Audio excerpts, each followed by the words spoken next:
Drugi veliki rezultat koji je obezbeđen, to je da je postignuta makroekonomska stabilnost. Smanjena inflacija, dinar je stabilan svih ovih godina.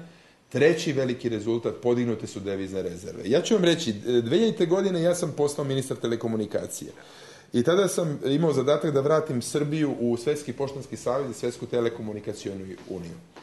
Predraže, kada sam tražio sredstva za članarinu, morate platiti članarinu za te institucije, mi nismo imali u budžetu sredstva za članarinu.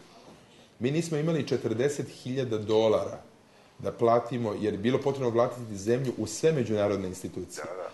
Toliko je bila zemlja ispražnjena od novca. Podsjećam vas da se tada u Komercijalnoj banci, podsjećam vas, jer sve zaboravimo, nije pronađen novac, pronađeno je 600 kilograma heroina posle 5. oktobra. Tako su izgledali sefovi i trezori zemlje koji smo mi zatekli, zemlje koju su neposredno pre toga vodili ne samo socijalisti, nego da podsjetim i radikali.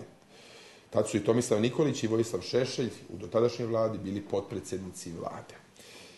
Takvu smo zemlju mi zatekli.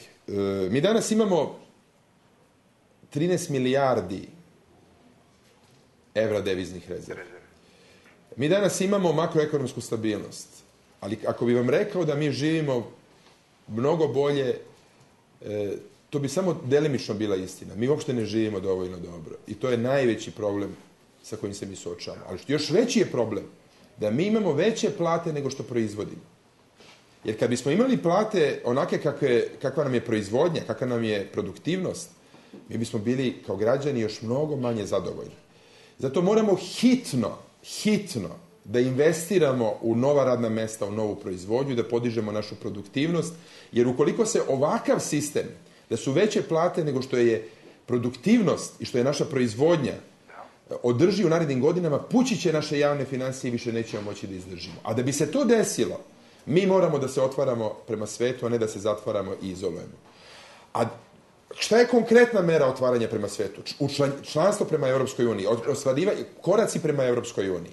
Na taj način obezbeđujemo finansije. I sad kad ja kažem ovako dramatičan apel upućujem građanima, ja ne pretim, ja kažem šta je istina. Evo sad vam kažem šta je istina.